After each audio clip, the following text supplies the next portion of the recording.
Aló, aló, ¿se escucha? Bueno, que más cómodo para mí Más es. cerca para vos, ¿no?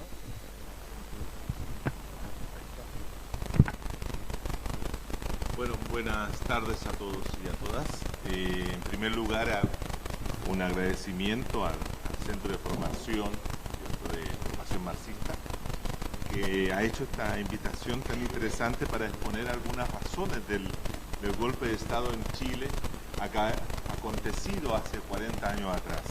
También agradecer la gentileza de Alexia y también de doctor Atilio Borón por hacer posible la posibilidad de estar hoy día con ustedes. Ahí. Gracias. El título de la ponencia tiene tres cuestiones fundamentales: democracia, socialismo y propiedad social en Chile de la Unidad Popular entre 1970 y 1973. Razones de un golpe de Estado.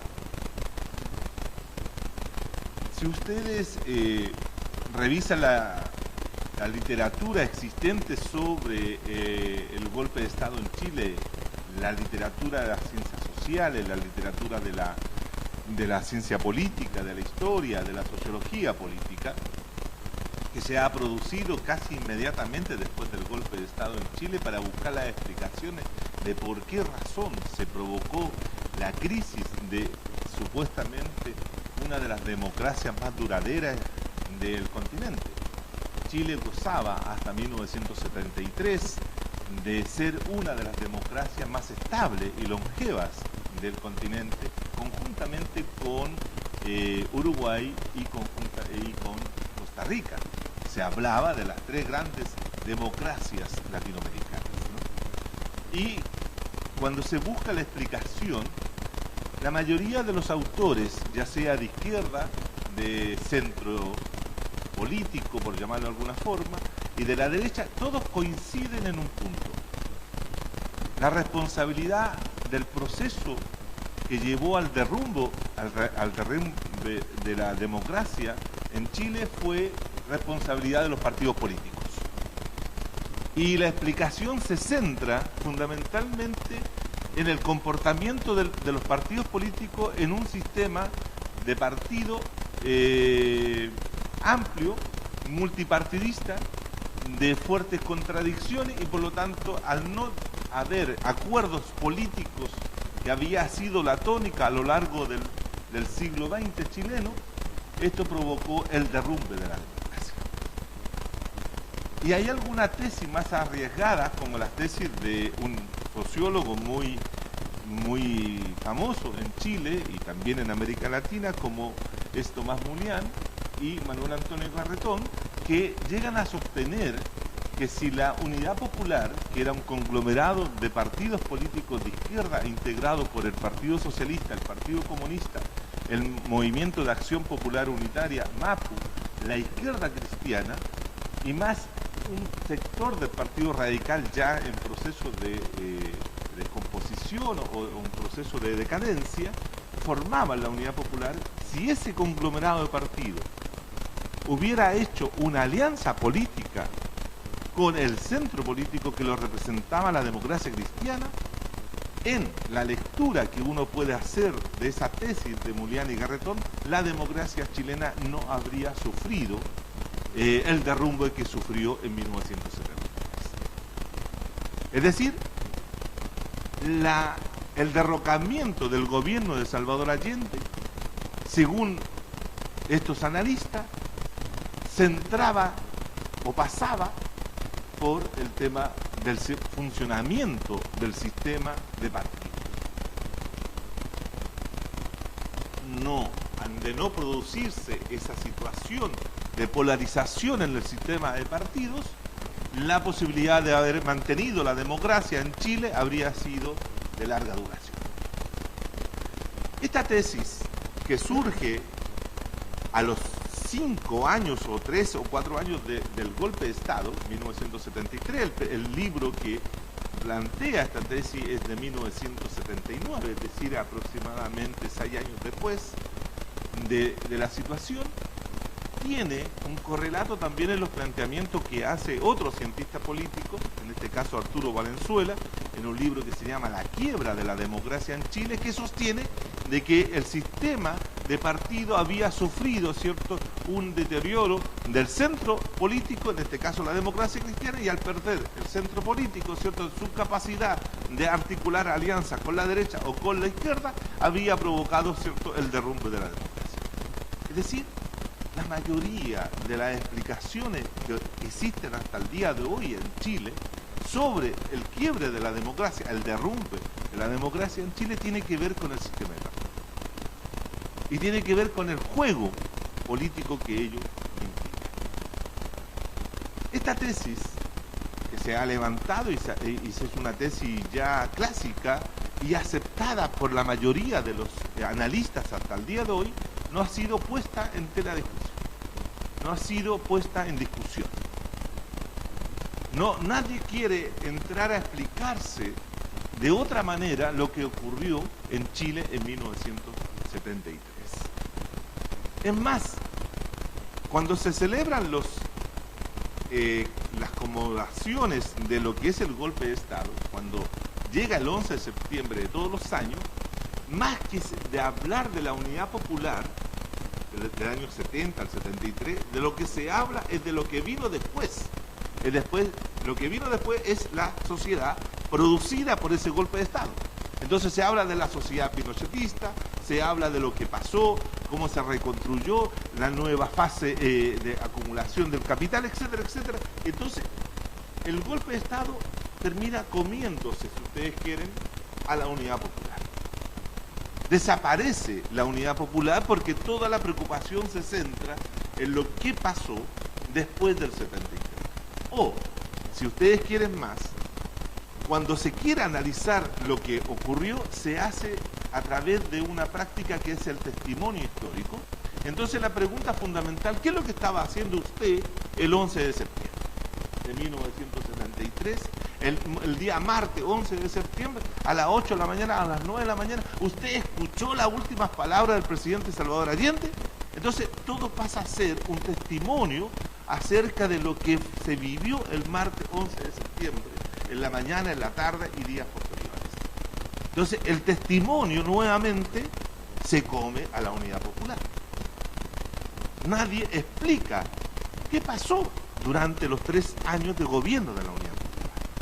Entonces, cuando se cumplieron los 30 años del golpe de Estado, en el 2003, apareció una cantidad de literatura, pero toda una literatura que no trata, insisto en este tema, no trata el tema de la unidad popular. Entonces se habla de la canción chilena durante la unidad popular, de las modas durante la unidad popular, de lo que hacían esto, lo que hacían esto, pero nadie analiza lo que ocurrió y qué es lo que se estaba haciendo, qué es lo que se estaba proyectando desde el gobierno popular en ese momento.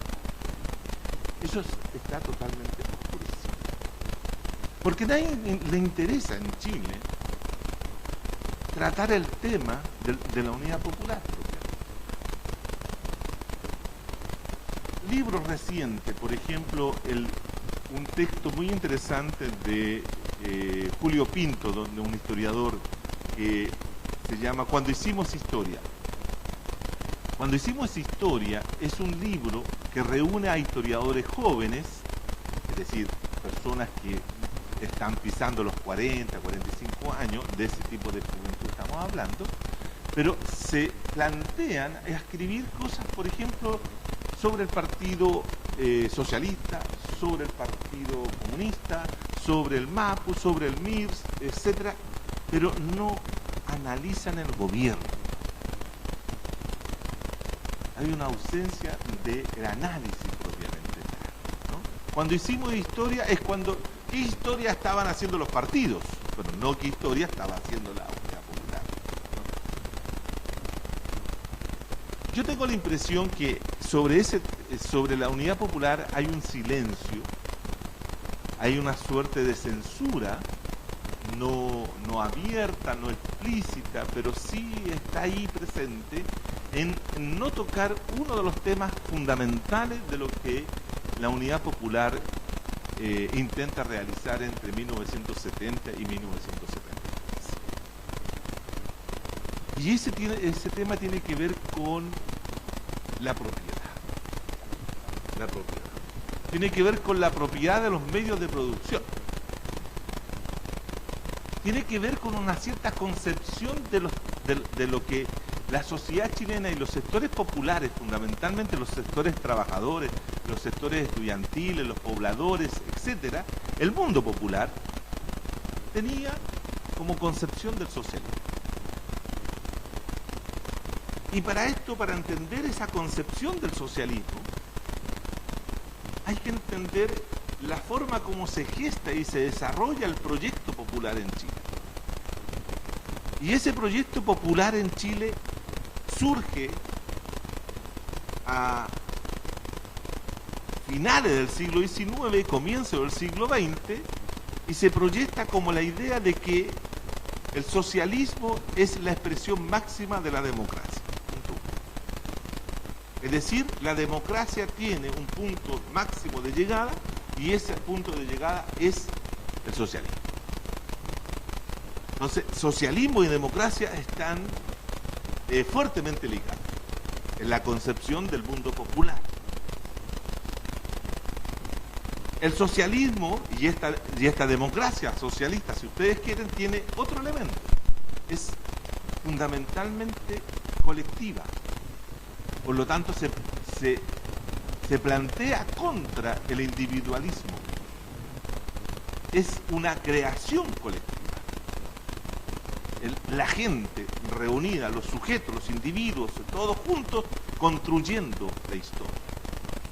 Y esa construcción de la historia pasa por dos cosas fundamentales. Terminar con la explotación del hombre por el hombre y poner fin a la propiedad privada de los medios de producción. Es decir, esos tres elementos fundamentales estaban en la concepción de lo que era avanzar hacia el socialismo que tenía la gente. No estoy diciendo que lo tenía X o Z partido, no, lo tenía la gente. Lo tenían los sectores populares, lo que yo le decía hoy día al almuerzo a Alexia, el pueblo allendista. El pueblo allendista es mayor que el Partido Socialista, mayor que el Partido Comunista, mayor que el Partido Mapu, mayor que la izquierda cristiana, etc. Es la gente. Son los sectores populares en general, ¿no? Que eran allendistas por sobre ser sujetos de partido o militantes de partido, ¿no? Entonces tenían esa concepción. Arribar al socialismo era terminar con la propiedad privada, los medios de producción. En esa concepción. Teniendo claro ese punto, no hay ningún texto de historia, de análisis político, sociológico, que recoja justamente cómo se construyó el socialismo arrebatándole las bases materiales a las clases dominantes. ¿Y cuál es la base material de las clases dominantes? La propiedad. La propiedad.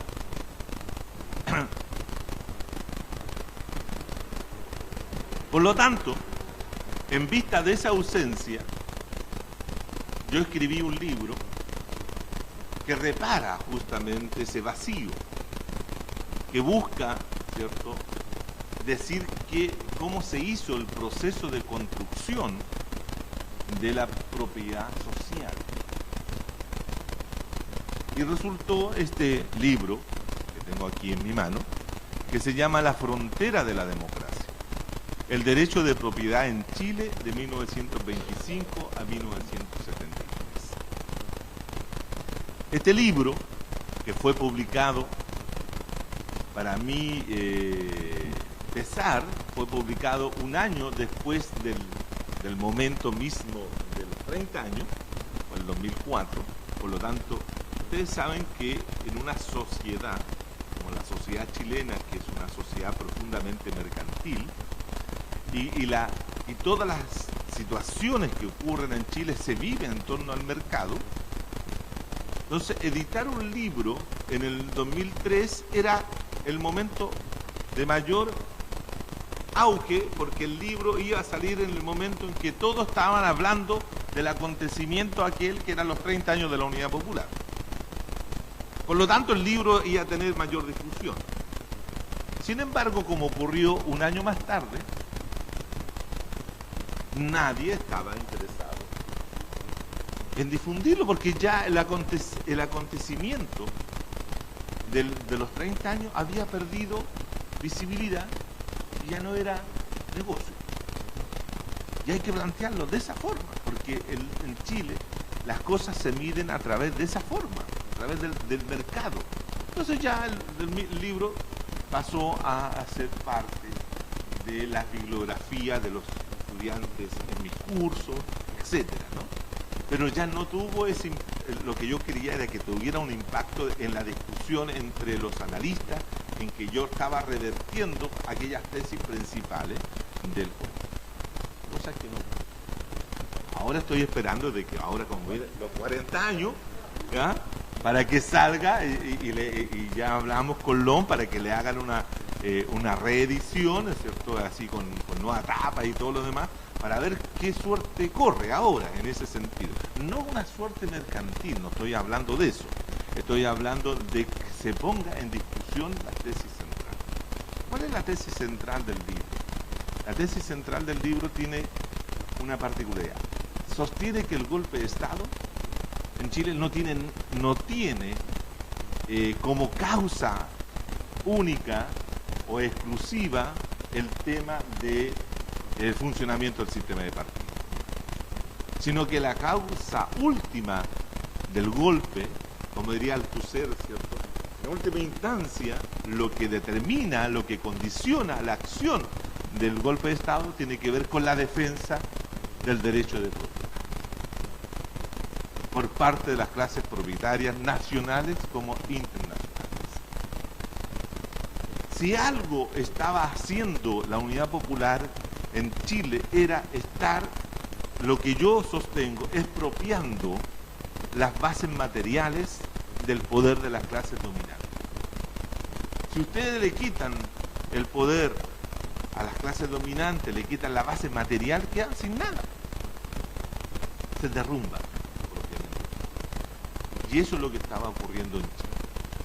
Y eso, frente a esa reacción, frente a ese proceso de construcción de poder popular, de construcción de poder obrero, de construcción de poder social, de construcción de un nuevo tipo de propiedad social, el que va a reaccionar el ejército inducido por el capital, tanto nacional como internacional, y con el apoyo de las clases medias. Aquí el apoyo de las clases medias al proceso de destrucción, no solo de derrocar al gobierno popular, sino las clases medias apoyando la destrucción de la democracia.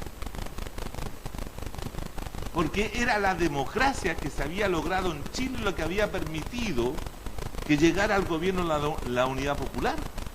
Por lo tanto, esa democracia había dado la posibilidad de que Allende llegara al gobierno e iniciara un proceso de transformación o iniciara este proceso de construcción del socialismo, de lo que él llamaba la vía chilena al socialismo. Era la democracia en toda su máxima plenitud lo que permitía aquello. Por lo tanto, había que terminar con la democracia. Había que terminar con la democracia, había que terminar con el gobierno de Allende, había que terminar con el área social de la producción, había que terminar con todo lo que Allende y la Unidad Popular habían producido en 3 años. Y ese fue el golpe de Estado. Ese fue el golpe de Estado. Ahora,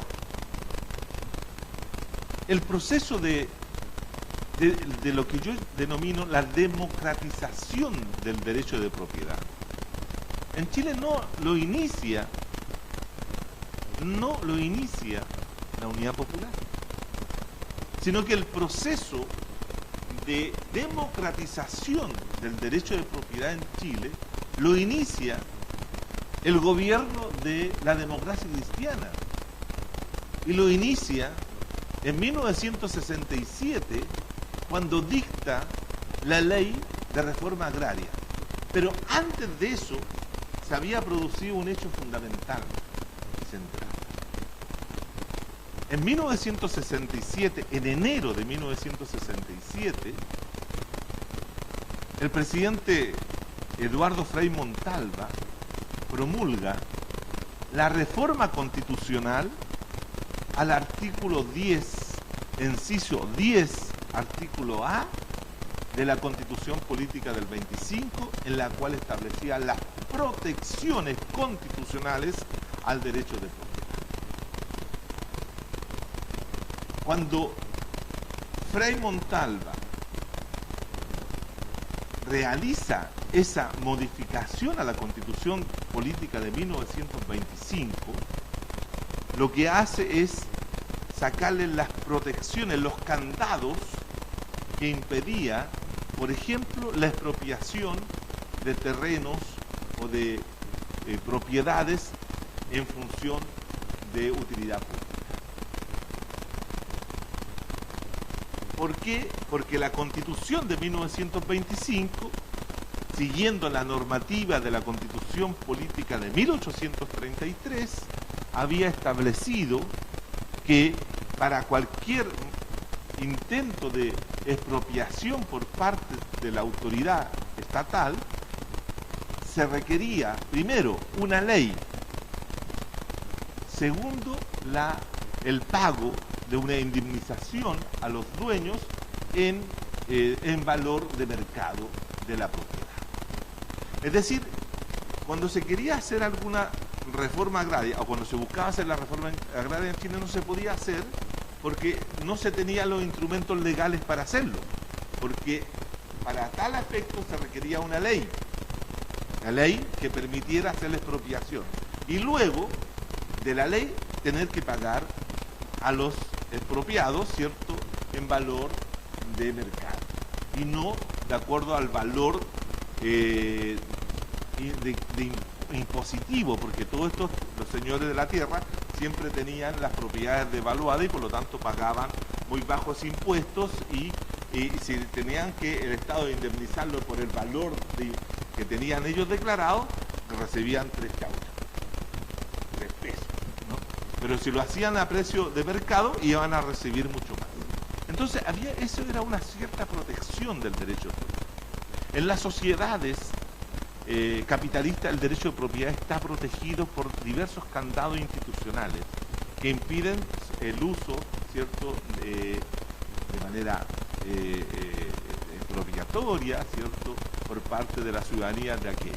Entonces se protege el derecho de propiedad.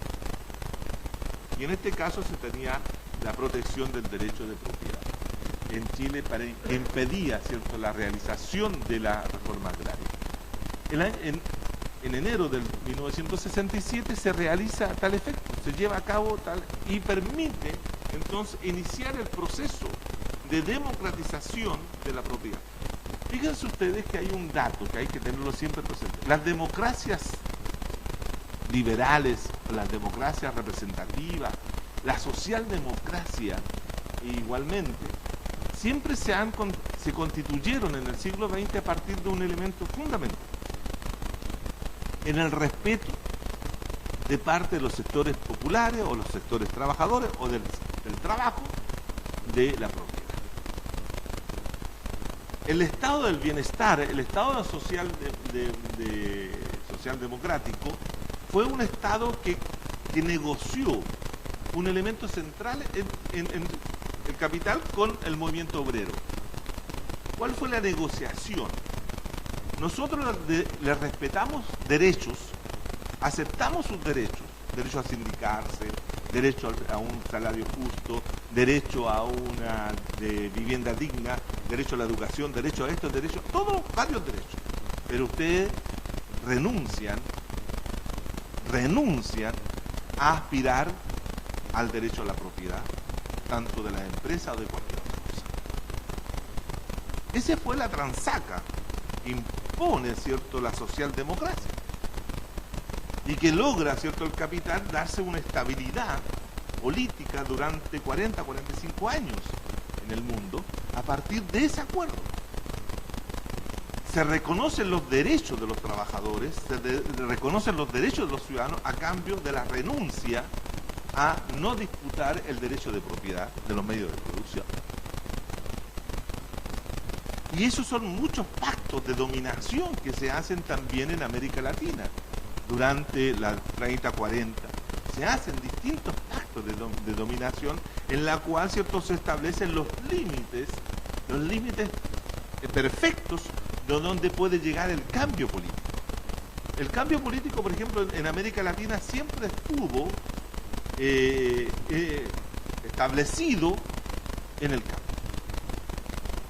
en el espacio rural.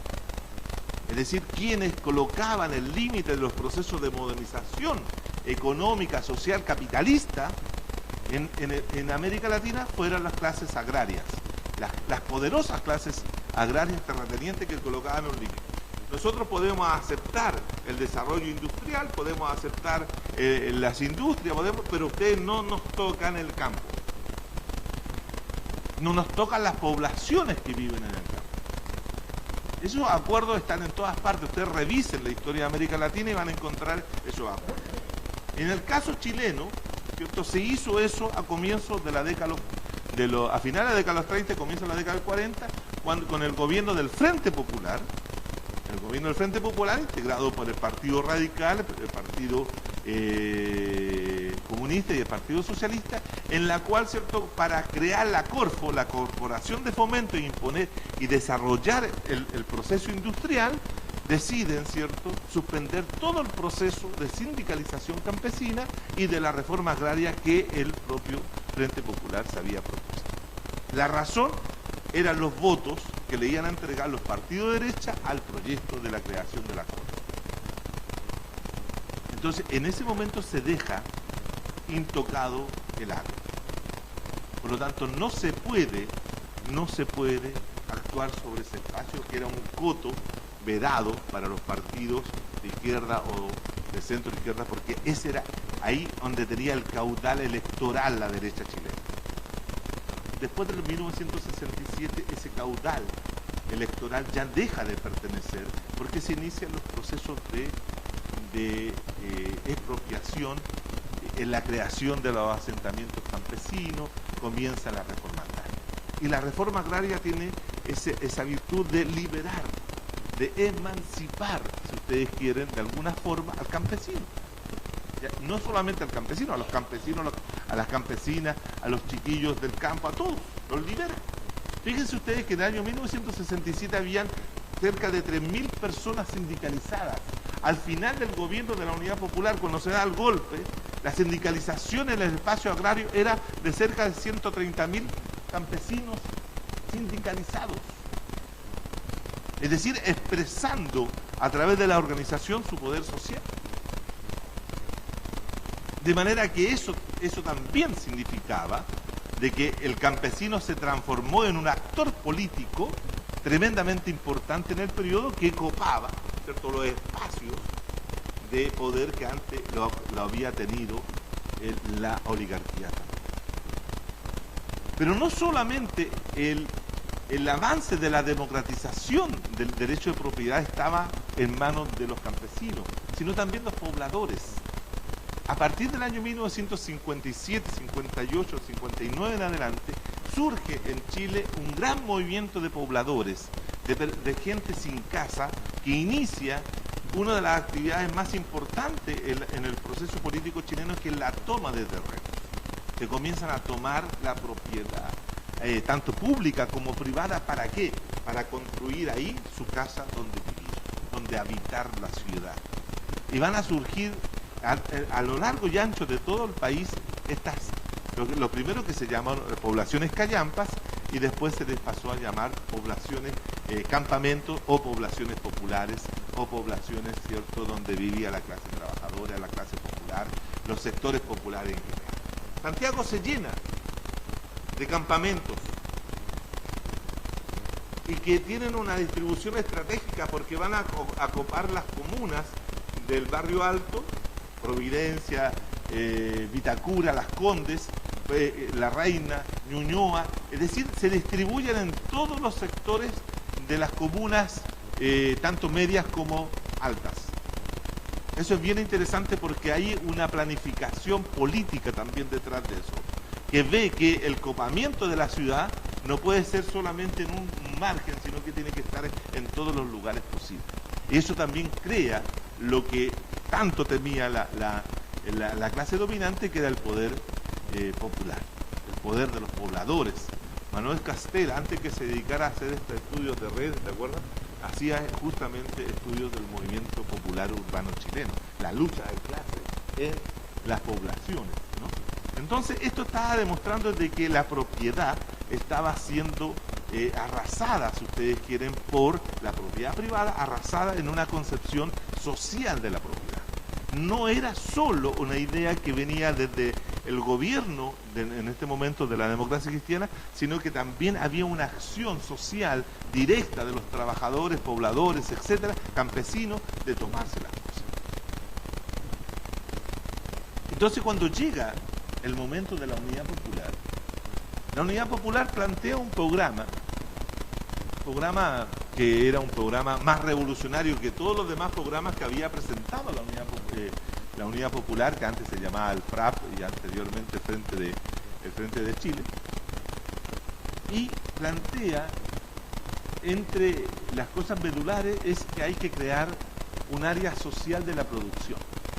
Y esta área social de la producción estaba compuesta de 3 áreas: el área estatal, un área mixta y un área privada.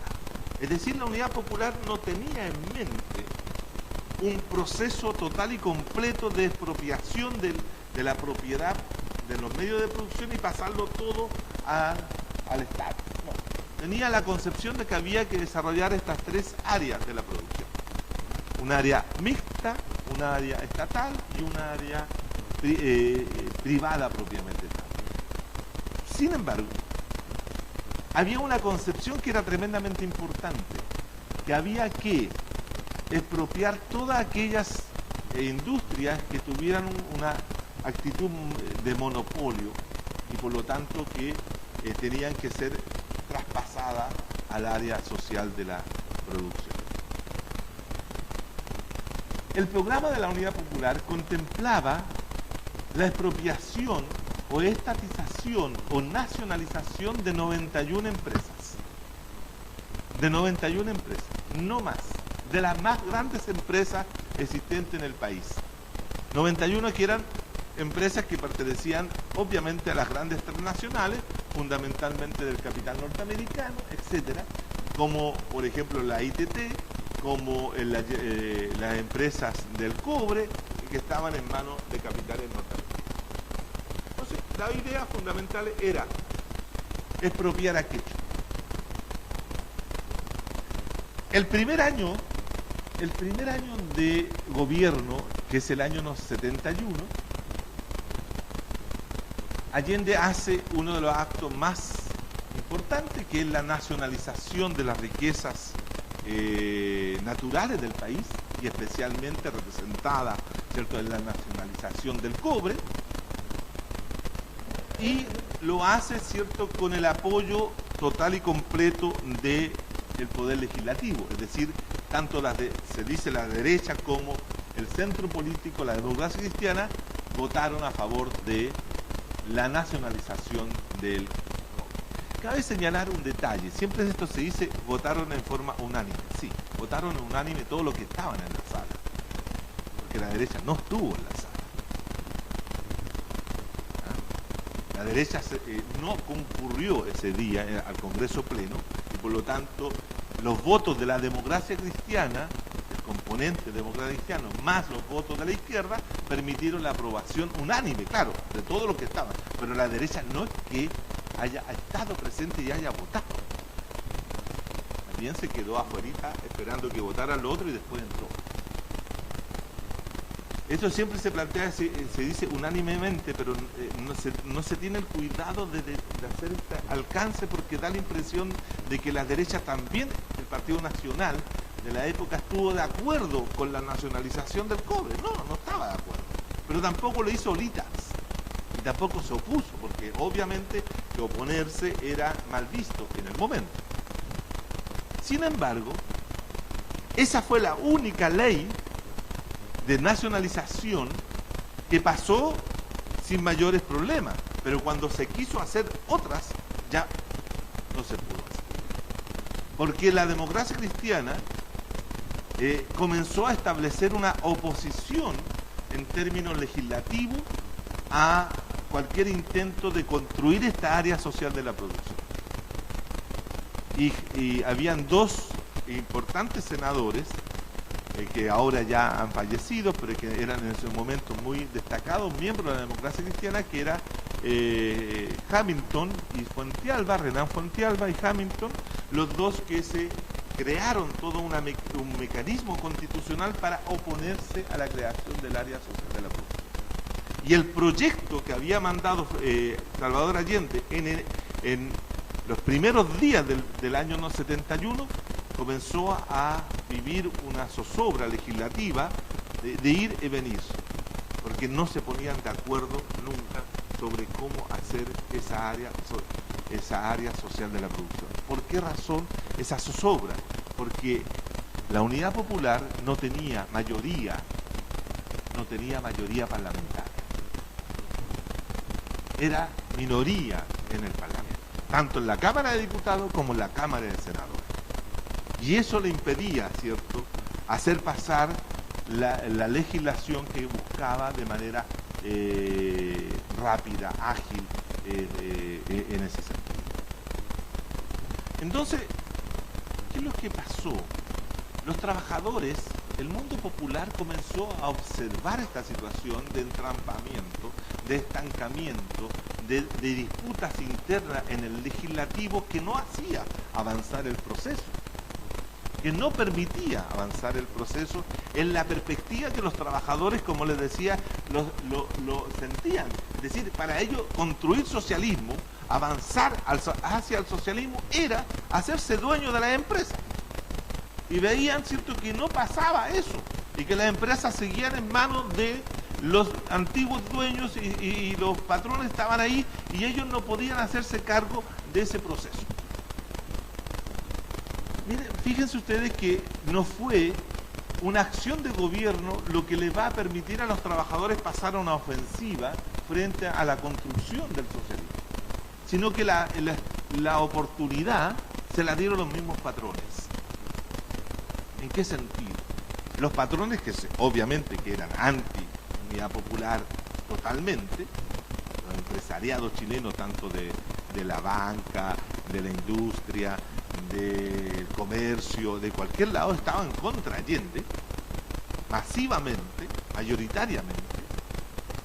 Deciden, ¿cierto?, con ayuda norteamericana, ayuda de la CIA, implementar un paro patronal.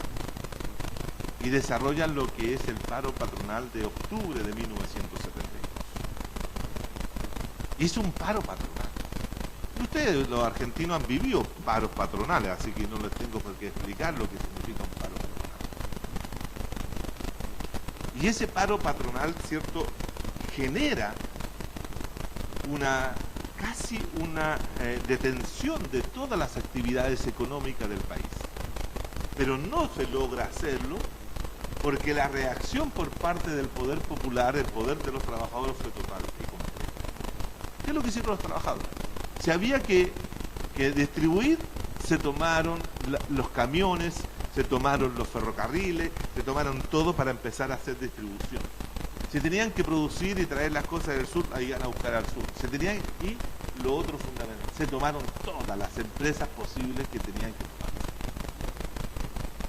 Es decir, se recuperaron, por decirlo de alguna manera, las industrias, las empresas para el proceso, y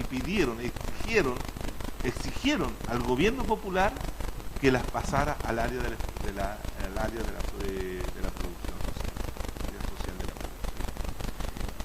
Fíjense usted que se tomaba la empresa, no importaba si esta era una empresa monopólica o no, era una empresa capitalista.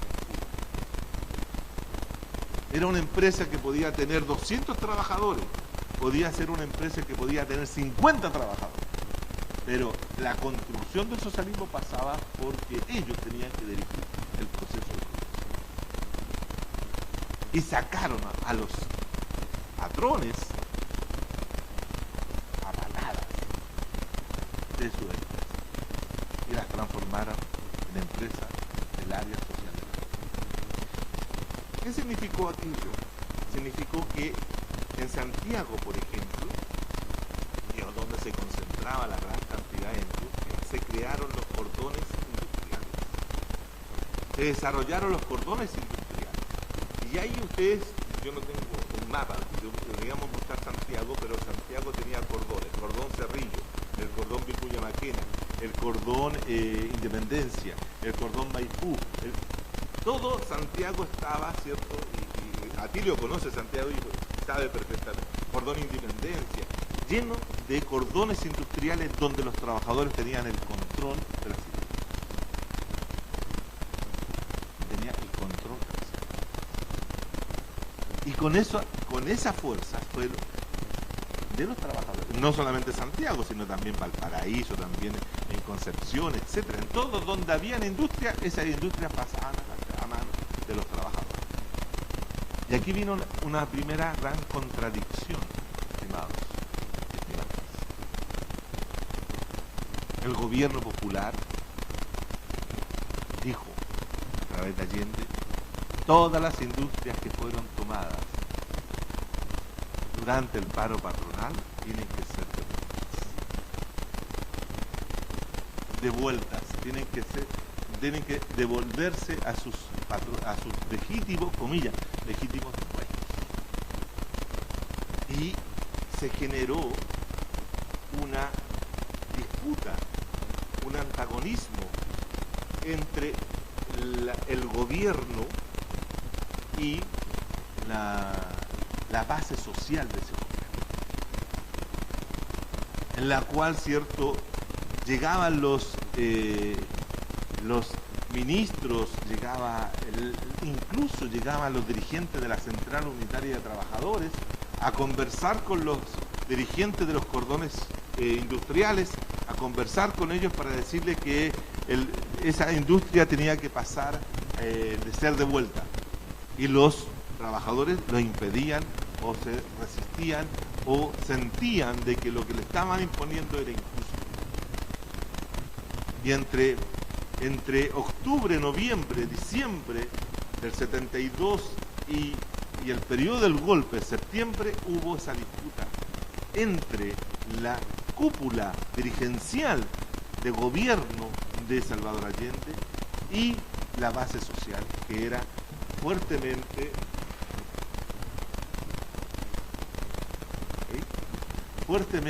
contradicha por esta idea de que no era posible, ¿cierto?, pensar que la construcción del socialismo pasara, ¿cierto?, por no la expropiación total y completa de toda la propiedad privada. Eso fue una contradicción. Yo tengo la impresión de que por esa razón no se aborda el tema por los analistas propiamente de izquierda de la Unidad Popular. Por eso hay un silencio sobre eso. Por eso es preferible hablar de los partidos políticos y sus contradicciones y sus problemas como sistema de partido que tratar este tema, porque aquí enfrenta una concepción de la base con lo que el gobierno de la Unidad Popular buscaba, que era avanzar al socialismo dentro de los marcos de la democracia. Pero los marcos de la democracia, ¿qué es lo que significaba?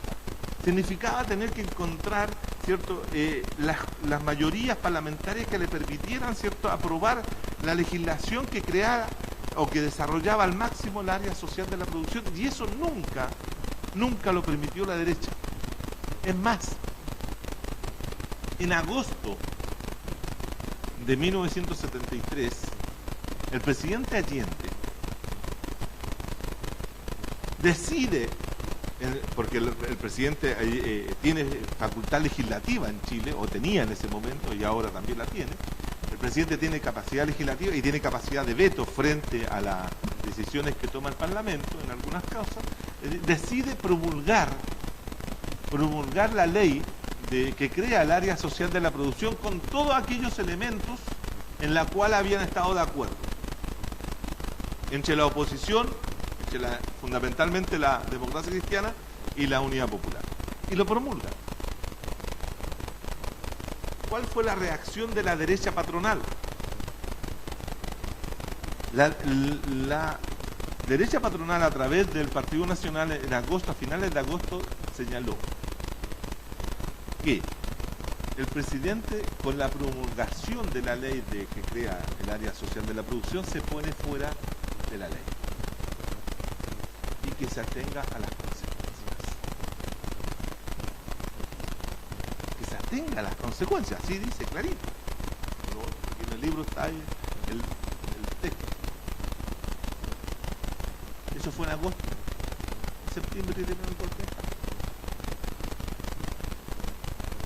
En septiembre dieron el golpe de Estado y se terminó la discusión sobre el área social de la producción. Fíjense ustedes que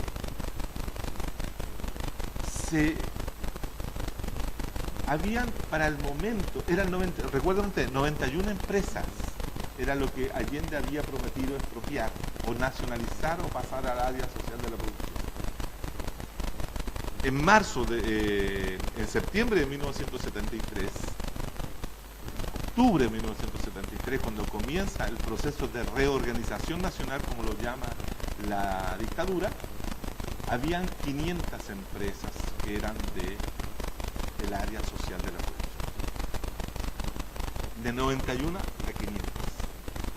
Donde estaban todos los bancos, capital financiero. Estaban todas las industrias textiles, metalmecánica, etcétera. Más importante, estaban expropiadas por acción, fundamentalmente, el poder de los trabajadores. Entonces, yo creo que en ese momento, para que les digo toda la cantidad de fondos y de tierra agrícola que se había sido tomado por parte de los campesinos, nunca se había recuperado tanta tierra por parte del pueblo mapuche. El pueblo mapuche había recuperado grandes extensiones de terreno en la zona de Valleco, de Cautín, de Nueva Imperial, gracias a la acción de los propios campesinos. Uno conoce la represión en Santiago frente a los trabajadores, pero la represión contra el movimiento campesino, contra el movimiento mapuche, contra los que se habían osado a tomarse las propiedades fue pero total y completa. Ahí la gente, el comandante Pepe, que era un dirigente campesino de la zona de Valdivia, fue fusilado en el acto, sin mayores, ningún tipo de juicio ni nada por el estilo. Era la expresión, el comandante Pepe era la expresión de lo que no debía seguir ocurriendo en el espacio agrario. Había que eliminar. ¿Por qué los tenían que eliminar? No porque me dijera que había que tomarse esto, que había que hacer, no, sino era porque se estaban tomando las cosas. Si la diferencia entre la retórica política de muchos dirigentes de la Unidad Popular y la acción de los sectores populares era evidentemente lo que yo denomino la toma de la propiedad, el hacerse de la propiedad y construir desde ahí una experiencia política. Y eso fue lo que provoca. No fue, desde mi punto de vista, no fue ni la locura de la democracia cristiana que se volvió excéntrica, ni la vía chilena o avanzar sin transar del Partido Socialista, o la línea del Partido Comunista que era avanzar construyendo o produciendo, etcétera. Esas cosas son importantes, no digo que no hayan sido importantes, pero hay otra historia, que es la historia de cómo un pueblo se moviliza para conquistar uno de los derechos que nadie tiene asegurado en ninguna sociedad capitalista, que es el derecho a la propiedad. nosotros tenemos derecho a la educación, si es que tenemos derecho a la vivienda, si es que tenemos derecho al trabajo, si es que, bueno, tenemos derecho a varias cosas, pero el derecho a la propiedad, no. El derecho a la propiedad. Pero estamos hablando no del derecho de propiedad o el derecho a la propiedad de tener un vaso de agua o tener un reloj, no, estamos hablando de cómo una sociedad puede administrar los derechos de producción, que son los que provocan la riqueza y el poder. Yo les decía, y con esto cierro para darle paso a la gente, yo decía que los chilenos, los trabajadores chilenos y chilenas habían sido formados en la idea de que había que la única forma de derrotar el capitalismo era pasar a construir una sociedad colectiva de propiedad colectiva. Esto lo había señalado uno de los fundadores del movimiento obrero chileno, como se denomina, o uno de los fundadores del Partido Comunista Chileno, que es Luis Emilio Recabarren. Luis Emilio Recabarren, antes de que fundara el Partido Comunista, lo fundó en el año 21, no el año 12, porque el año 12 funda el Partido Obrero Socialista. El año 21 funda el Partido Comunista, que lo hace bajo la directriz de lo que es la Internacional Socialista, el Sindicato Rojo de Moscú. Cuando él escribe una constitución política para la República Socialista de Chile. El tipo era genial. O sea, hoy día todo el mundo quiere escribir una constitución política a través de una asamblea constituyente, lo cual no es malo. Pero en ese momento el tipo fue capaz de pescar, sentarse y escribir una constitución política. Y en esa constitución política estableció un elemento central. Y ya en el año 1918, dijo, para que pueda existir socialismo, tiene que haber propiedad colectiva. Y tienen que entonces pasar todos los medios de producción en manos del capital a manos de los trabajadores. ¿Y quién es el llamado a administrar colectivamente esa propiedad? Es la comuna, es el municipio, es a nivel local. Y eso estuvo siempre presente a nivel de los trabajadores.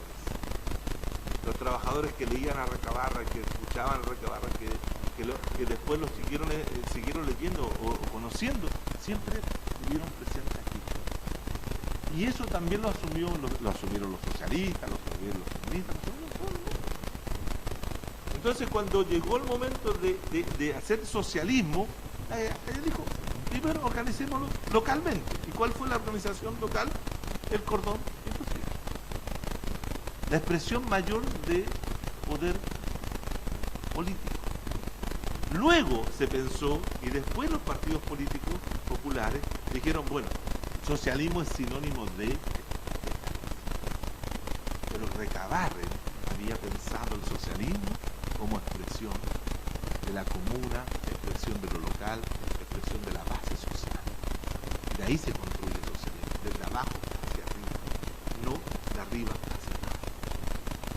En Chile, uno podría decir que la Unidad Popular se debatió en dos líneas que corrían en forma paralela, una por abajo y una por arriba, y que tuvieron tiempos distintos, y eso también contribuyó para provocar una debilidad en el movimiento social, político, popular para enfrentar el golpe de Estado.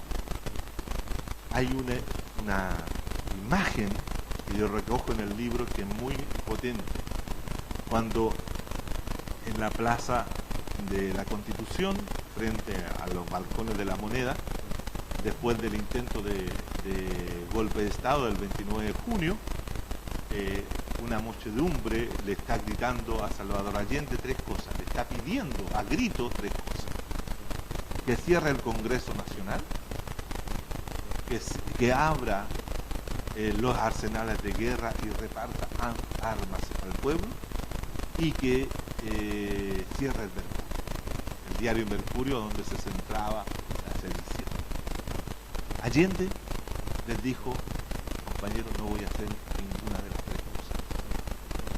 Ustedes saben que después el mercurio fue uno de los indicadores principales del golpe de Estado. Y la gente, llegó el momento del golpe de Estado y el pueblo no tenía armas con que defenderse. Y tampoco cerró el Congreso. Fíjense ustedes que, estas son las anécdotas de la historia, que son significativas. En el año 1969 se hizo una gran reforma constitucional en el país. Y en esa reforma constitucional de 1969 se establecía de que el presidente de la República iba a tener la oportunidad en su mandato de cerrar el Congreso por una sola vez, al interior suyo. Cuando llegó el momento de votar esa ley, dos senadores de izquierda no estaban presentes en la sala. Uno era Salvador Allende y el otro era Julieta Campuzano. Hasta el día de hoy el misterio rodea de por qué Julieta Campuzano y Salvador Allende no estaban en la sala. Y yo me imagino, yo me pregunto que tal vez Allende, cuando estaba toda la gente gritándole, se acordó, hizo memoria de ese momento, en la cual su voto habría permitido tener esa facultad de cerrar el Congreso y cambiar tal vez las mayorías con las cuales él tenía que gobernar. Cosas del año. Gracias.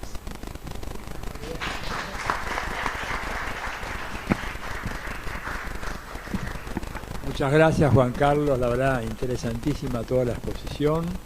Surgen muchas preguntas. Yo tengo unas cuantas, pero nobleza obliga primero el público presente que quiera conocer sus dudas, sus necesidades de aclaraciones ante esta magnífica conferencia. Adelante.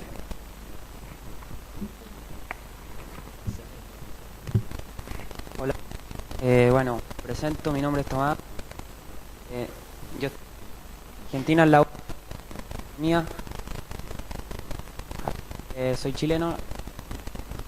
Ya se le pegó el tonito argentino. Pega después de 3 años, de 2 años. Así que, nada, vine con el interés. Porque este año en Chile hay elecciones, entonces resaltan muchas cosas que tienen que ver con lo que fue el periodo Allende y sobre todo con una candidatura en particular que desde mi perspectiva está muy mal construida y eso genera que la gente no tenga la capacidad crítica de ver qué fue lo que pasó con Allende como para ver si hoy en día hay condiciones maduras o no de plantear lo que esa candidatura está planteando. Entonces, en realidad mi pregunta igual va más con respecto a la figura de Allende, porque a mí todavía no me termina de cerrar si cuál era la visión, del propio Allende con respecto al proceso, porque siempre me pregunto si es que realmente Allende era una persona que le daba toda la confianza al proyecto de socialismo, digamos, como decía él,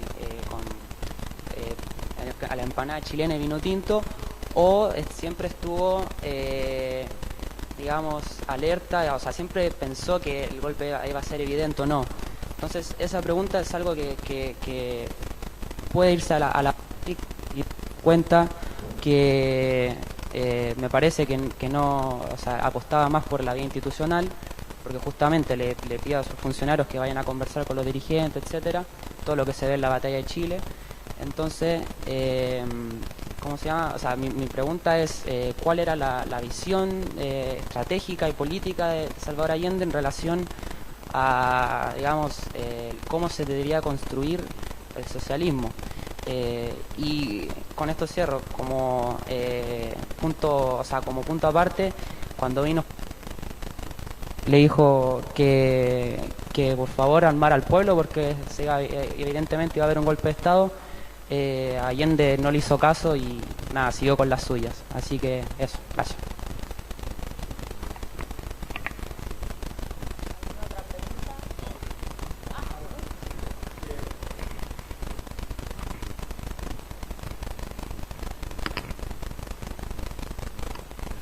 Bueno, mi pregunta era sobre el papel del...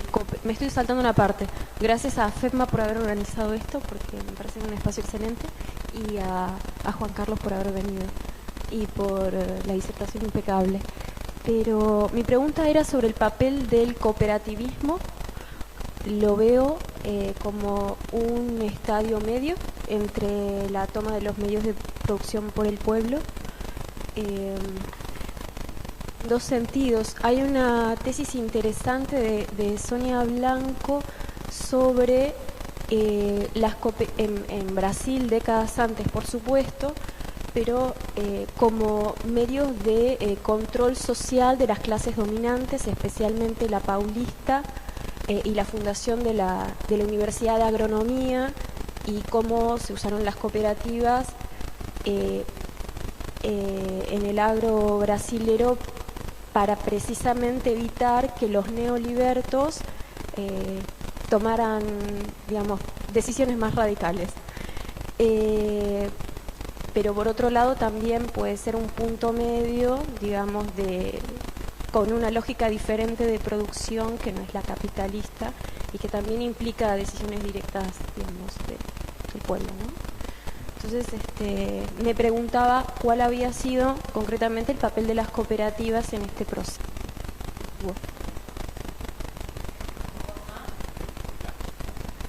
Sí, mi pregunta es la siguiente. Usted plantea un tema según el cual en esa época se fue gestando cierto poder popular. Mi pregunta sería, ¿en qué momento comenzó a gestarse ese poder? Porque obviamente eso es algo que no ocurre de la noche a la mañana. Si si estalló durante el gobierno de ayer, quiere decir que ya existía previamente. Entonces mi pregunta es, ¿cómo se fue gestando ese poder popular? ¿Alentado por quiénes? Y según lo que usted plantea, acá, por ejemplo, siempre tuvimos la idea de que las bases y el gobierno marchaban siempre a velocidades distintas. Y siempre se prevaleció la idea como que las bases iban muy rápido, como que tenían cierto apresuramiento en avanzar, y esa contradicción fue lo que, digamos, originó la crisis interna. Entonces, ¿cómo originaron ese popular?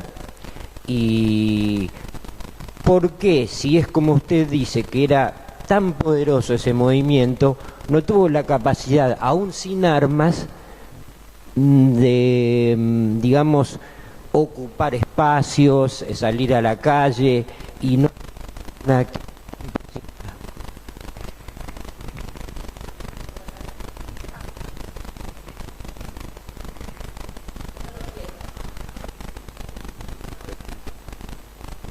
¿Aló? Ahí.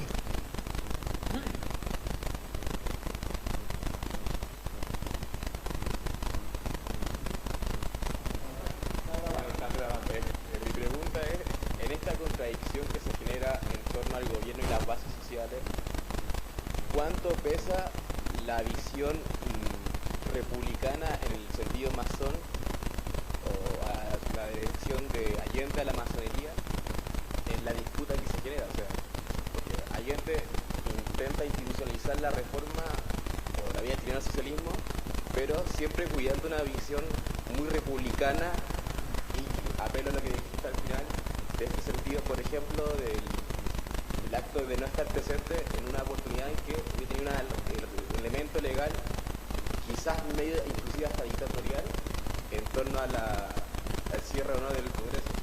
Esa es mi pregunta.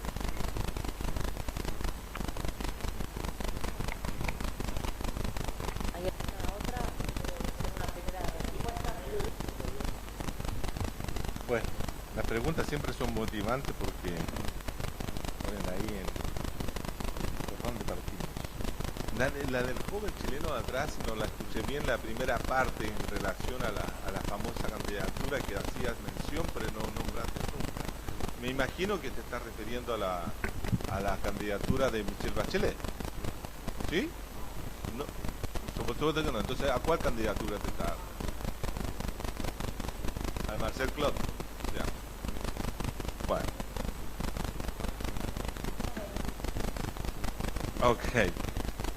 Hoy día, simplemente para señalar, hoy día estamos en Chile en un proceso electoral muy interesante, en la cual se están perfilando varias opciones políticas para tratar de superar lo que el legado del gobierno de derecha, pero tengo la impresión de que ninguna de ellas tiene la capacidad de poder plantearse la transformación de lo que es hoy día el neoliberalismo en Chile.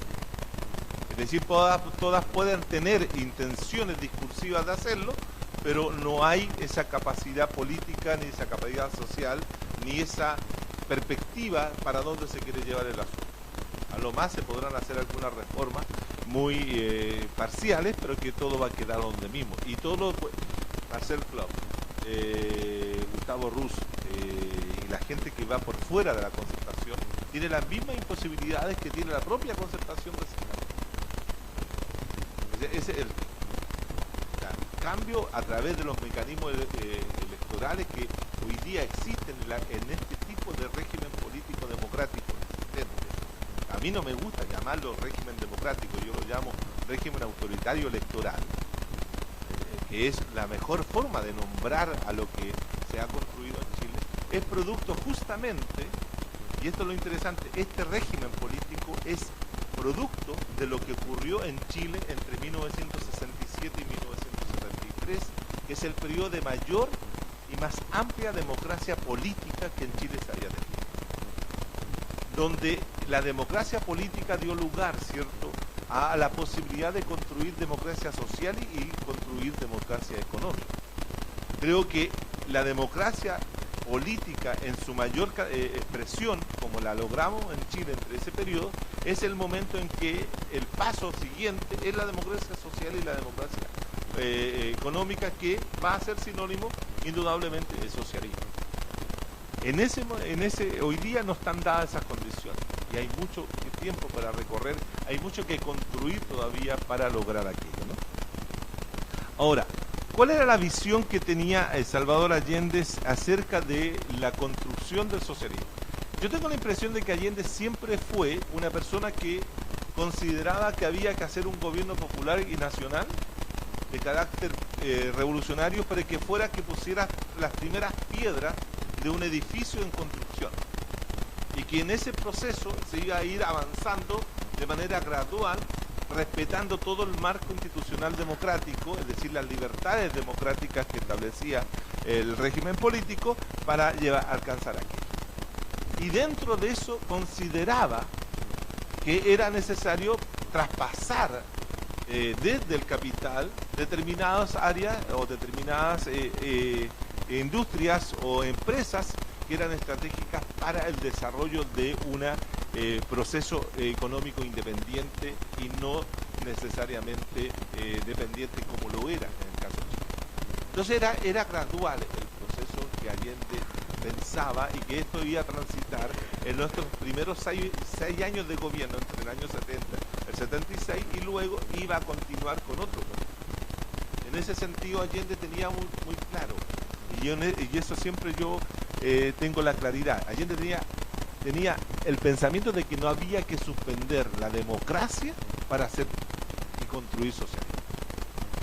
Es decir, Allende defendía la democracia por todas las cosas. Ahora, el concepto de democracia que él poseía, indudablemente que estaba teñido con lo que pregunta la persona acá sobre el republicanismo y sobre lo que era su forma de entender la política chilena. Y él la entendió siempre desde el punto de vista de lo republicano liberal. Y eso era una contradicción fundamental y central. ¿Por qué? Porque hay una cosa que yo tengo muy claro. Cuando se habla del republicanismo, y mucha gente se declara, yo soy republicano, cuidado. Porque ser republicano es ser conservador. Y además el republicanismo surge en Estados Unidos cuando los padres fundadores, ¿cierto?, desarrollan el republicanismo, es para ocultar un montón de cosas que no debía aparecer en lo público. Piensa usted que el republicanismo es el que esconde a la mujer en lo privado. Entonces hay que tener mucho cuidado. Indudablemente que el republicanismo a lo largo del tiempo ha ido sufriendo algunos cambios, pero yo sigo insistiendo de que estamos hablando de hombres del siglo XX y de hombres que se formaron en los 30, 40, o sea, se formaron en una concepción republicana muy limitada.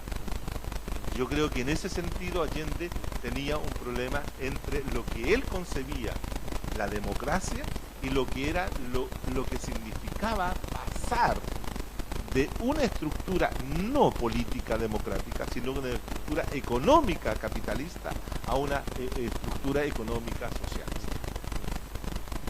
Y ahí el asunto es bien claro, de acuerdo a lo que yo he podido leer y he podido entender. Se es socialista cuando no se tiene los medios de producción en manos del capital y no se tiene en manos de privados, que hacen de eso un poder y obtienen utilidades en ese sentido. Entonces, en ese aspecto Allende yo tenía estratégicamente claro de que podía avanzar sin abolir, pero cuando llegaba el momento eso iba a estallar, porque la contradicción entre una base material social y una base, una superestructura capitalista liberal era imposible, y eso iba a estallar en el mundo, ¿no? Eso tal vez no lo vio, no lo veía, pero no lo quería aceptar, y mucha gente se lo dijo, me parece.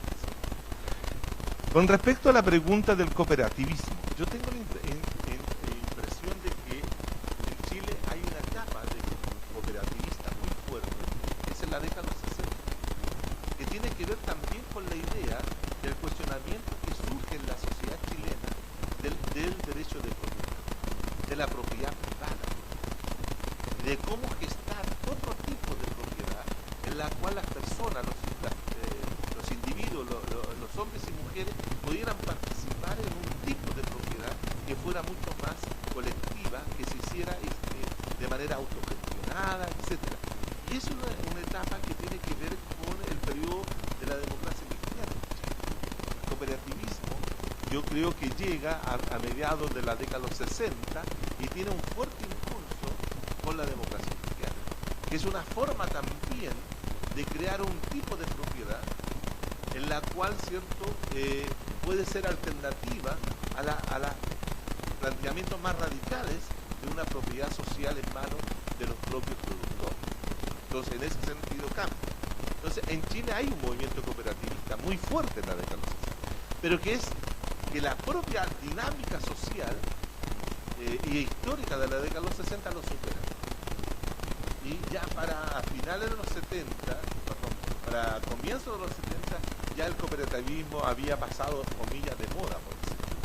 Entonces se estaba pensando otra. Incluso yo recuerdo que en la escuela se enseñaba la doctrina cooperativa y se armaban cooperativas en la escuela como una forma de educar a la gente, a los niños, a socializar a los niños en ese movimiento, porque se entendía que era una forma de alternativa a la propiedad social, es decir, la propiedad que no fuera del capital, ¿no? Entonces, hay varios estudios que se hicieron durante la época sobre el cooperativismo, ¿no? En ese aspecto. Obviamente que el poder popular en Chile es un poder que se va construyendo a lo largo del siglo XX. Y no solamente del siglo XX, yo creo que los sectores populares en Chile siempre han tenido un grado de poder para manifestarse y hacer historia en Chile. Y eso viene, y no solamente en Chile, sería injusto que uno lo cierra en un espacio nacional, pero yo creo que los sectores populares en general en América Latina siempre han tenido la capacidad de ir haciendo y construyendo poder social y construyendo poder histórico, construyéndose políticamente. Y eso en Chile, cierto, comenzó a gestarse muy tempranamente. En el siglo XIX ya habían expresiones de poder social, de poder popular. Ahora, ¿qué es lo que pasa? Que después viene una asociación de que el poder popular tiene que estar en sintonía, tiene que estar en relación, tiene que estar en convergencia con un partido político o con un movimiento político específico.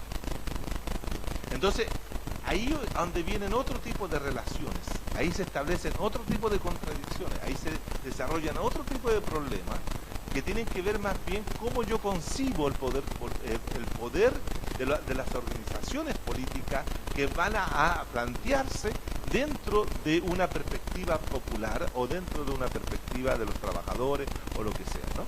Entonces, ahí hay una tensión. Y ese poder estuvo siempre.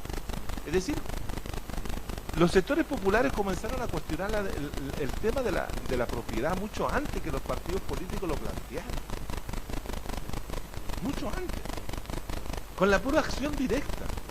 Es decir, cuando yo hablaba de las poblaciones callampas, las poblaciones callampas se le denomina a los terrenos que eran ocupados de manera fortuita, ¿cierto? De manera espontánea por los sectores populares para habitar.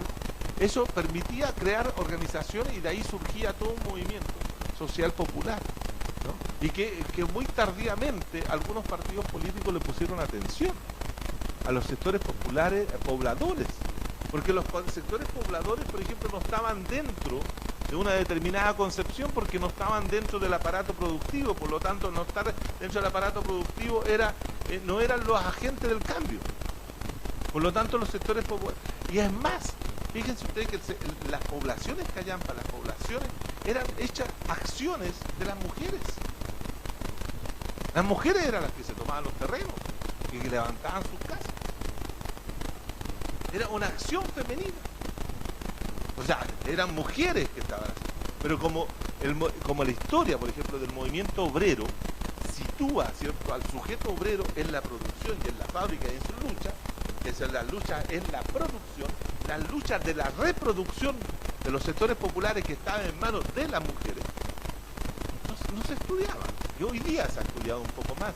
Por ejemplo, todas las luchas por la alimentación se las daban las mujeres. La mujer proletaria, la mujer era obviamente la mujer del obrero, qué sé yo, pero ahí estaba, la organización popular de las poblaciones era esencialmente femenina. Ahí había un poder muy fuerte. Las viejas de la pobla eran capaces de montar un montón de cosas. Fueron las que, fíjense ustedes, cuando se produce la desindustrialización del país, ¿quiénes paran la olla en las poblaciones? Las mujeres. ¿Y dónde la paran? En las ollas comunes.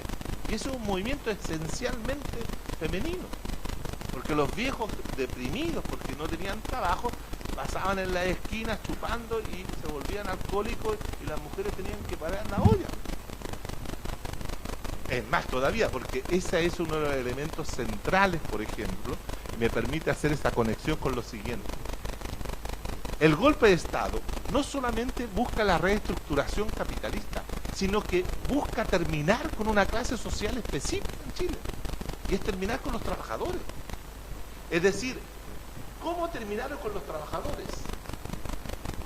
Una cosa es terminarlo eliminándolo, o sea, matándolo, que podía haber sido una opción, pero no lo eliminaron de esa forma. ¿Cuál fue la opción que tomó el capital en Chile? La opción que tomó el capital fue desindustrializar el país. Y cuando tú desindustrializas un país, como había sido industrializado el país, terminas quitándole la base material a la clase trabajadora. Fíjense que hacen lo mismo que yo decía que hacían los trabajadores con ellos. Que hacían los trabajadores, le quitaban la industria, la expropiaban y por lo tanto dejaban a la clase capitalista sin poder. Bueno, los otros se dieron cuenta de que la única forma que la clase trabajadora, la clase obrera, podía tener poder era estando en la industria. Por lo tanto, terminemos con la industria. Y terminamos con la industria. Hay una cosa interesante que yo siempre hago la comparación con Argentina. En Argentina los trabajadores pudieron recuperar empresas y ponerlas a trabajar. En Chile no hay industria que recuperar, porque las industrias fueron desarmadas y vendidas las maquinarias como chatarra. Esa canción que de los prisioneros que dice, y echaron a los obreros y estos patean piedras en las poblaciones, es porque es evidente.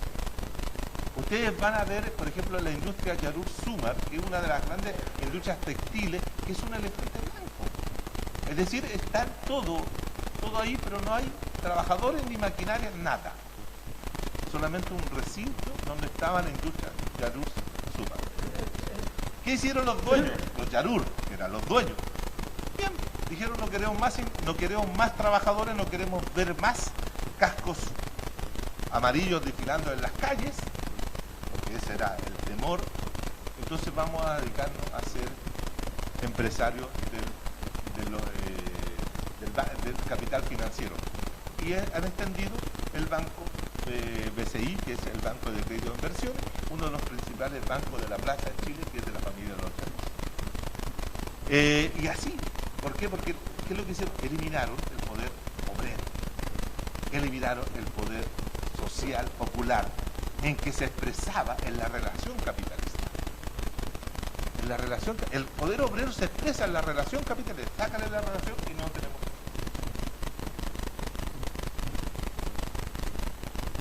Entonces, esa es la situación que ocurre.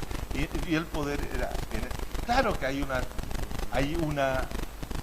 una concepción distinta del tiempo político que se vive en la Unión. Hay un tiempo político institucional y hay un tiempo político social.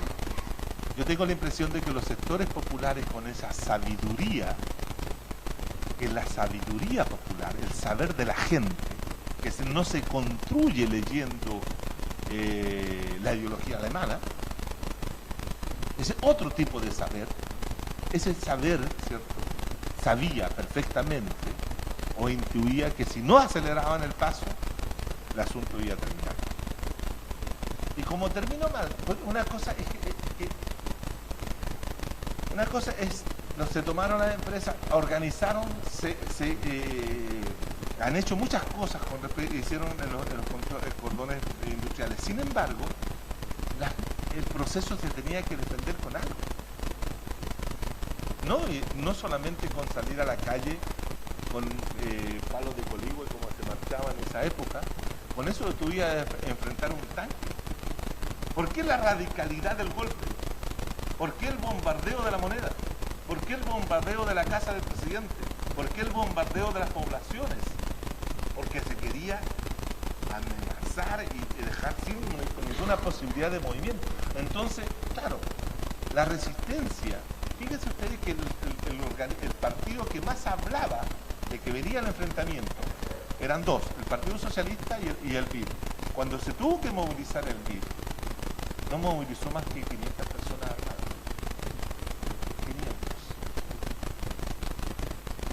500. Y se tiene hoy día cierta certeza numérica a partir de eso. 500 personas. ¿Cómo podías tú defender un proceso? ¿Por qué? Porque ahí viene otro elemento de confianza de la institucionalidad. Se esperaba de que el ejército se dividiera. Porque la posibilidad real y efectiva de llegar a una confrontación armada era como, ¿cierto?, que se dividiera el ejército, se produjeran dos ejércitos y se confrontaran, ¿cierto?, similar a la situación española. España, ¿cierto?, la guerra civil española, ¿cierto?, es una confrontación de un sector del ejército que se va a defender los republicanos y el sector que se va a ir con Franco. Y ahí hay guerra civil, hay confrontación. Pero en Chile no hay, porque no se divide, las Fuerzas Armadas no se dividen.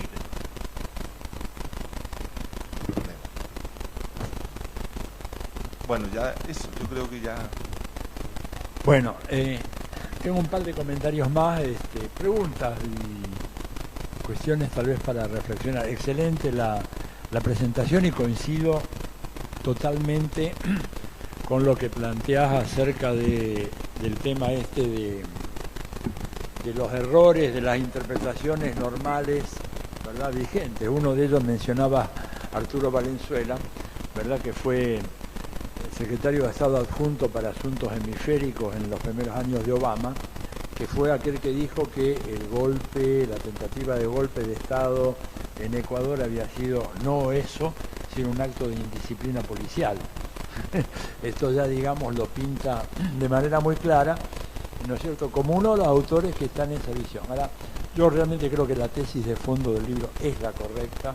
Acá de lo que se trató fue de una defensa de la propiedad, una defensa del capitalismo, ¿verdad?, que requería medidas muy, muy drásticas ante un proceso imponente de movilización popular que Juan Carlos lo describe muy bien, que desbordó las vanguardias partidarias, sin excepción, sin excepción. Hubo un caso realmente notable de adelantamiento de esa maduración del actor popular que superó algunos de los legados ideológicos más tremendos, ¿verdad?, que pesaron sobre la izquierda chilena y que Allende sintetizaba muy bien. Uno de ellos, yo recuerdo muy bien porque estuve en esos años allá y tuve ocasión de hablar, pero infinidad de veces con muchos de los principales actores políticos, incluyendo en algún momento el propio Allende y el propio Frei, era la idea, ¿no es cierto?, de que las Fuerzas Armadas chilenas eran algo diferente a lo que había en todo el resto de América Latina. Una especie de chauvinismo, ¿no es cierto?, notable, pero aún entre dirigentes sólidos de la izquierda. Estoy hablando de gente como Clodomiro Almeida, por ejemplo, del Partido Socialista, o como Raúl Ampuero, gentes realmente intelectuales de fuste, que sin embargo uno iba y le decía, pero miren, del otro lado de la cordillera tenemos unos salvajes, y salvajes en Paraguay, y en esto, y los gorilas brasileños, no, pero Chile es diferente. En Chile estas cosas no pasan, y esto tiene que ver con eso que muy bien señalaba Juan Carlos, de ese republicanismo masón. Vos creo que habías hablado de eso.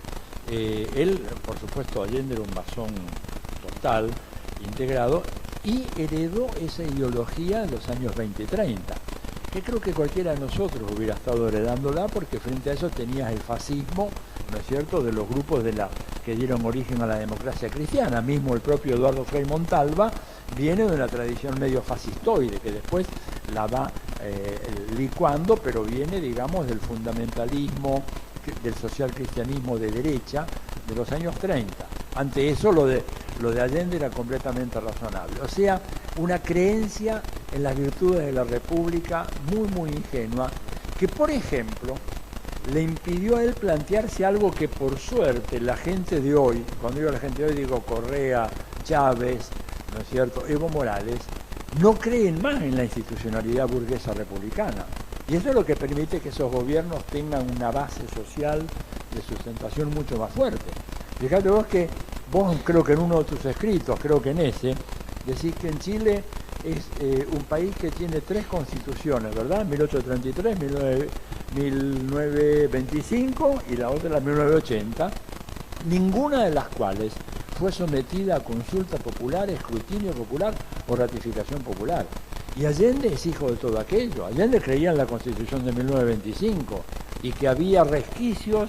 Después recuerdo que él decía, bueno, en los años de Aguirre Cerda, con el Frente Popular, había algunas reglamentaciones que podían utilizarse para avanzar en la expropiación del latifundio, etcétera, etcétera. O sea, el hombre creía profundamente de que con las instituciones de la democracia, que no era democracia burguesa, eran de la democracia en abstracto, se podía avanzar al socialismo. Y pagó con su vida por eso. Ahora, esto es una dimensión, ¿verdad?, que no le resta mérito a un personaje entrañable, querible, que realmente ha sido extraordinario, no solo para Chile, sino para la historia latinoamericana. Pero después la segunda pregunta que viene es la siguiente. Si Allende hubiera decidido apretar el acelerador, hubiera tenido una correlación de fuerzas que le hubiera permitido, ¿no es cierto?, llevar adelante un proceso de radicalización, porque no nos olvidemos que Chile era el experimento crucial con el cual Estados Unidos quería combatir a la Revolución Cubana en aquellos años. O sea, Chile era en los 60s lo que Venezuela es hasta hoy. Era el gran target, el gran objetivo, ¿no es cierto?, que hay que destruir para demostrar de que no hay otra alternativa que la que propone el imperio. Y yo creo que ahí estaba muy complicada la cosa, ¿no?, porque el gobierno de Chile hizo gestos notables. Digo, hoy puede parecer muy fácil, pero nacionalizar la Anaconda Copper o la Kennecott, digo, 2 grandes empresas del cobre de los Estados Unidos, nacionalizar también la AT&T, ¿no es cierto?, compañía de teléfonos, era realmente una tarea que requería un músculo político y un nivel de conciencia que eso por ahí Fidel cuando visita Chile se lo plantea, ¿no es cierto?, hipotéticamente. ¿Habrá en la conciencia del pueblo chileno el suficiente madurez como para avanzar tanto? Bueno, la respuesta fue que tal vez había, pero que no había un correlato armado. Y por último, te digo, creo que el caso chileno hay que entender también, un poco como lo decía anteriormente, que este escarmiento ante esos procesos vino muy fuertemente marcado también desde la oligarquía patronal, absolutamente reaccionaria, pero desde los Estados Unidos, que no olvidemos que apoyaron abiertamente el golpe, que financiaron, ayudaron a organizar y que después le mandaron nada menos que a Milton Friedman para darle una pátina de seriedad académica al proyecto económico, de manera tal que era una tarea enorme, pero que no contradice, yo creo que todo lo contrario a lo que plantea Juan Carlos, que son las limitaciones propias de una dirección que estaba prisionera dentro de una concepción del socialismo, claro que en un contexto latinoamericano que no era el de hoy, que era mucho más adverso para poner en marcha un programa tan radical como surgía desde abajo, pero que no encontraba expresión en ninguna de las fuerzas políticas, ni siquiera las más radicalizadas, como él dice muy bien. El MIR, que tanto hablaba de la lucha armada, a la hora de la verdad no tenía gente como para realmente ponerlos a hacer frente a un formidable aparato militar como el que se había venido estando en Chile en estos años. Entonces, estos son unos comentarios, pero suscitados por su excelente presentación, Juan Carlos. Gracias. No, yo agradezco los comentarios de Atilio Borón, porque uno sabe de quién viene, entonces uno queda contento. Uno tiene que plantear, hay un tema que es interesantísimo dentro de la discusión política que se puede dar, es la cuestión de la correlación de fuerza. Sí, este es un tema que nunca uno debe dejar de olvidar para el caso chileno, porque yo aquí lo muestro en el texto, el gobierno de Salvador Allende, cuando gana la elección de 1970, la gana con la menos cantidad de votos porcentualmente hablando de lo que había obtenido en la anterior elección. La anterior elección fue en 1964. En esa elección Allende había obtenido el 36% de los votos. En la elección del 70 andaba por ahí cerca del 34% de los votos. Había bajado. Claro, pero que lo que había que decir también de que las fuerzas contrarias al proyecto popular lo representaban también el Partido Nacional y el Independiente en ese momento, Jorge Alessandro Rodríguez, que era un empresario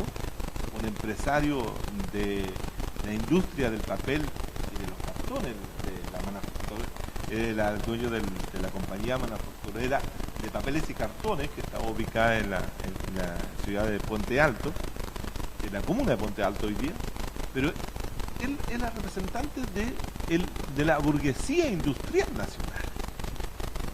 Eso es importante. Alessandro representaba aquello. Y la democracia cristiana era el otro grupo que se oponía, porque la democracia cristiana era anticomunista total y completamente. Y era anticomunista y se había alzado en Chile como la alternativa justamente a la izquierda, apoyada por la Alianza para el Progreso. Fíjese usted, lo que dice Atilio es muy interesante. En el año 1964 en América Latina se pusieron en marcha dos proyectos de contención del proceso de cambio que había inaugurado la Revolución Cubana en 1951. Por un lado, la solución militar, que era la solución militar que se había implementado en Brasil para expulsar, derrocar a un gobierno que, si lo comparamos, el gobierno de João Goulart, lo comparamos con el gobierno de Salvador Allende, el gobierno de João Goulart era una cosa rosa, pálida, con respecto a lo que era el gobierno de la Unidad Popular. Pero había sido derrocado el presidente João Goulart por intentar, entre otras cosas, hacer la reforma agraria, entre otras cosas, por hacer la reforma agraria en Brasil. Esa era la solución militar, de que se salía del tema de lo que ya comenzaba a conocerse como la seguridad nacional, y la doctrina de la seguridad nacional surgía de la Escuela de las Américas, ¿no? Es muy importante tenerlo presente, ¿no? Y la otra solución era la solución política. Y la solución política era la Alianza para el Progreso. Era Kennedy desarrollando la Alianza para el Progreso de ayuda, en la cual, ¿cierto?, la Alianza para el Progreso establecía que había que hacer reformas estructurales en América Latina para contener el proceso de cambio. ¿Y quién representa las reformas estructurales? Reformas revolucionarias, decía Roger Beckmans, un ideólogo jesuita, ¿cierto?, de la democracia cristiana en esa época. Él plantea, ¿cierto?, de que había que hacer reformas en tres áreas. Hacer la reforma agraria,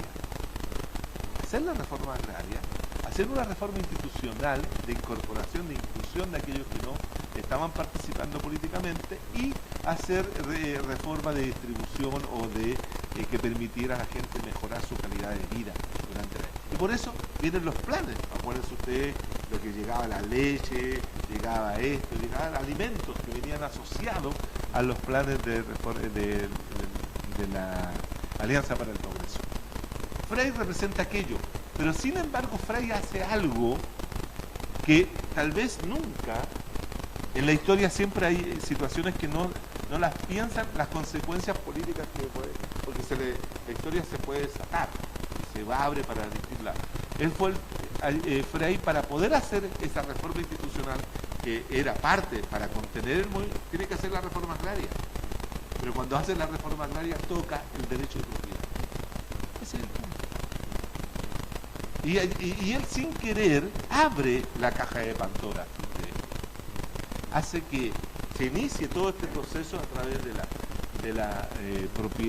derecho de propiedad agrario, y después continúa todo lo demás. Pero la democracia cristiana era la contención de la izquierda. Por lo tanto, obtiene el 27% de los votos en la elección del año 70. El 27% sale tercera, pero es el 27% que, sumado al 32% que obtuvo el Partido Nacional, 27 más 32, si no me equivoco, suman 59. Es decir, el 59% del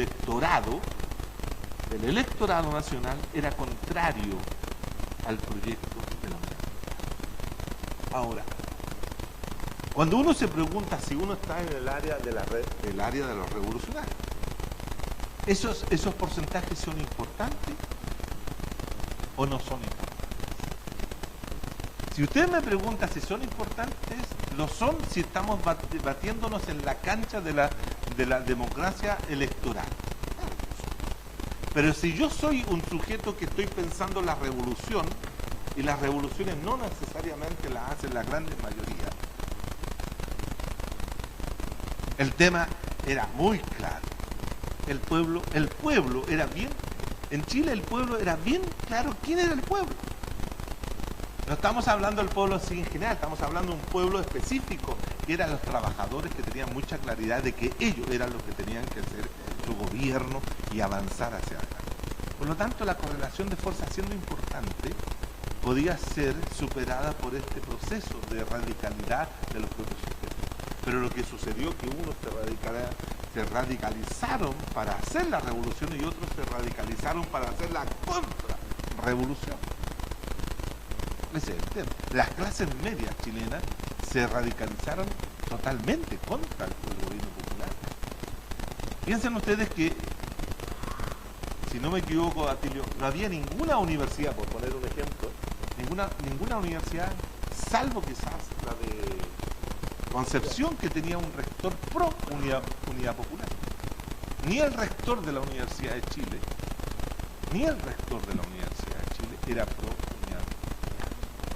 El rector Edgardo Menninger era rector de la Universidad de Chile en el momento del golpe. Entonces no había todos los colegios profesionales, incluyendo el colegio médico donde Allende había fundado, estaba a favor de la unidad popular. Si uno hace toda la radiografía de quiénes eran los que estaban, el 60% de la población estaba en contra de la unidad popular. Y eso es un dato que nunca hay que olvidar. Pero no eso, no por eso, no nos debe hacer entender cuál era el proceso que la gente, los sujetos populares, los trabajadores en las empresas, en los cordones, en las poblaciones estaban viviendo. Estaban viviendo en otro tiempo histórico distinto a los otros. Y tal vez eso es lo que, ahí donde tal vez faltó la condición. Ahí faltó la claridad.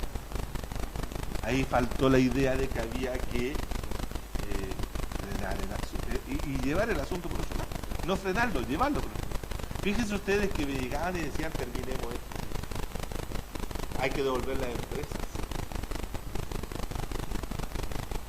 Los trabajadores se oponían. Cuando la Corte Suprema acusa a Salvador Allende que no cumple los fallos, no es que el gobierno no cumpliera los fallos, es que los trabajadores no dejaban que los que volvían a cumplir el fallo judicial de devolución de la empresa no lo aceptaran. Entonces, claro, el Poder Judicial decía era el gobierno que no lo permitía, pero en realidad que no lo permitía eran los trabajadores. Es decir, había una superación de la institucionalidad política en ese momento por parte de la clase trabajadora, organizada en estos cordones industriales y en este desarrollo de la propiedad social. Lo que mantuvo el abastecimiento de las cosas fue la clase trabajadora produciendo. Dicen ustedes que una vez se terminó todo y al otro día había todas las cosas, porque las cosas estaban ahí, había que ponerlas a producir.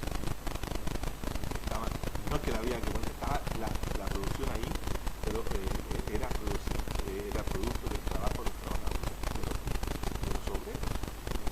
Entonces yo tengo la impresión de que la idea de querer no tratar este tema tiene que ver con eso, tiene que ver con el gran miedo que tiene las clases propietarias hoy día y las clases medias y todo en tocar nuevamente la propiedad. Yo planteé, y con esto termino, que la única forma de hacer el término de la educación pagada en Chile, es decir, el término de la educación de mercado, era pasando todos los colegios al Estado o al municipio. Porque hay algunos que se oponen a la municipalización de los... No, pásenlo, porque ahí lo va a controlar la gente. Entonces, ahí no se quiere tocar eso porque tocar la educación particular subvencionada es tocar la propiedad. Tocar a las universidades privadas es tocar la propiedad de la universidad privada. Es entrar a configurar otra forma la propiedad. Y eso es lo que hoy día se detiene. Y este, como les digo, yo creo que este libro, por ejemplo, leído por uno de los asesores de la señora Michelle Bachelet, llegó al convencimiento de que en Chile no se podía hacer ninguna reforma constitucional, porque quien lo impedía era el derecho de la eran los propietarios. ¿Está convencido de eso? Así que yo les recomiendo de que lo lean. Yo voy a dejar estos 3 ejemplares acá en el centro. Muy bien. Uno me había pedido, aquí le voy a dejar 2 en realidad. El otro es para el centro del gobierno. Sí. Bueno, muy bien.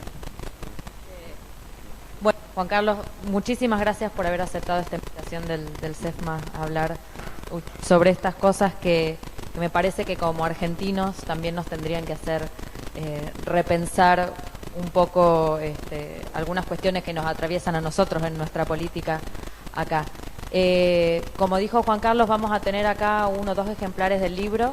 Si bien entiendo que hay idea de que se puede llegar a publicar acá en algún momento, ojalá, que no sea para el 50 aniversario de porque el debate lo tenemos que dar ahora. Muchísimas gracias a Tilio también. Y bueno, los invitamos a entrar a nuestra página, como siempre, a mirar las actividades y a tenernos con nosotros en las próximas. Buenas noches.